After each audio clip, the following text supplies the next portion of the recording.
யார் ஆண்டவரை உறுதியா நம்புறாங்களோ அவங்களுக்கு ஒரு தீங்கு நேரிடாதபடி ஆண்டவர் பலத்த காரியங்களை செய்வார். கொஞ்சம் கவனிங்க தேவஜனமே, இந்த வசனத்துல நாம படிக்கிற தானியேலை பார்த்த அந்த அரசன் இது எந்த நேரத்துல சொன்னா தெரியுமா? தானியேலுக்கு நேராக அங்க இருக்கிற சிலர் ஒரு சூழ்ச்சி பண்ணி அவரை சிங்க குகையில கொண்டு தள்ளுறதுக்கு பிளான் பண்ணிட்டாங்க.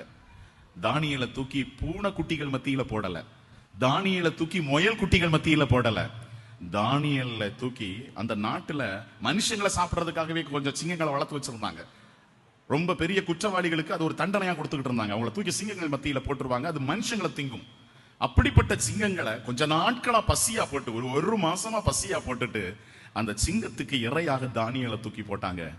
அந்த தானியேல் மறுநாள் காலையில அந்த அரசர் வேகமாய் ஓடி வந்து அந்த கதவை திறந்து பார்த்த பொழுது தானியேல் அந்த இடத்துல ஜீவனோட உயிரோட இருக்கிறார். உடனே அந்த அரசர் அவரை பார்த்து என்ன சொல்றார் பாருங்க. அரசன் மிகவும் மனம் மகிழ்ந்து உடனே தானியேலை குகையிலிருந்து விடுவிக்குமாறு கட்டளையிட்டான். அவ்வாறே தானியேலை குகையிலிருந்து வெளியே தூக்கினார்கள். அடுத்த வார்த்தை இருக்கு பாருங்க, முக்கியமானது.